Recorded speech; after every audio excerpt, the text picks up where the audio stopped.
आप देख रहे हैं news for nation. India alliance जब से बनी है तब से लगातार इस बात को लेकर चर्चाएं थी कि उसका संयोजक कौन बनाया जाएगा। मुख्यमंत्री नीतीश कुमार एक तरफ जहां विपक्ष को एकजुट करने में लगे हुए थे, मुख्यमंत्री नीतीश कुमार विपक्ष को एक साथ लाए, दूसरी तरफ बिहार की राजनीतिक गलियारों में चर्चाएं भी यही होने लगी कि मुख्यमंत्री नीतीश कुमार को इंडिया अलायंस का संयोजक बनाया जाएगा। वहीं बीते दिन यानी कल इंडिया अलायंस की वर्चुअल मीटिंग हुई और इस मीटिंग में मुख्यमंत्री नीतीश कुमार के संयोजक बनाए जाने का प्रस्ताव रखा गया। एक तरफ जहां सभी ने इस प्रस्ताव को मान लिया, तो वहीं मुख्यमंत्री नीतीश कुमार ने इस प्रस्ताव को ठुकरा दिया। उन्होंने साफ साफ कह दिया कि ना मुझे संयोजक बनने की कोई भी इच्छा है, ना ही मेरे पास चॉइस है।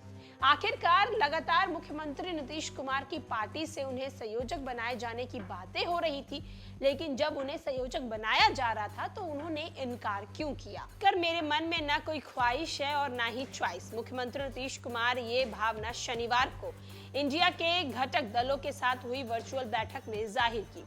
नीतीश जी इस समय राष्ट्रीय स्तर पर भाजपा विरोधी दलों को एकजुट करने की शुरुआत कर रहे थे।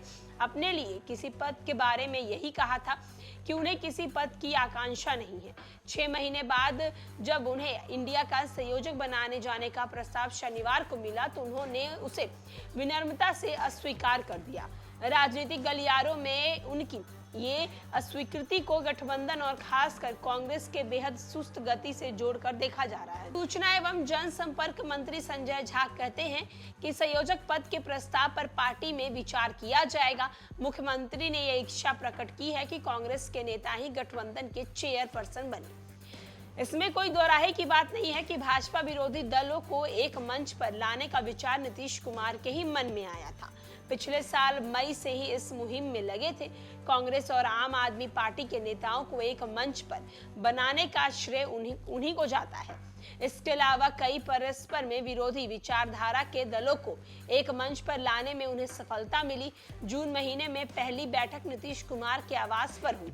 मंगलुरु की बैठक में उन्हें इस बात का एहसास हो गया कि गठबंधन उन जून से उन्होंने एकता की पहल की थी। गठबंधन और खासकर कांग्रेस नेतृत्व की सुस्ती को लेकर उनकी अप्रसन्नता कई बार प्रकट हुई है। 3 राज्यों में मध्य प्रदेश, राजस्थान और छत्तीसगढ़ विधानसभा चुनाव की व्यवस्था के नाम पर कांग्रेस ने गठबंधन की बैठक में रुचि नहीं दिखाई। उसने दूसरे दलों को औपचारिकता पर लेकर पूछा नहीं और इन चुनाव में कांग्रेस और समाजवादी पार्टी के बीच कटुता काफी ज्यादा बढ़ गई।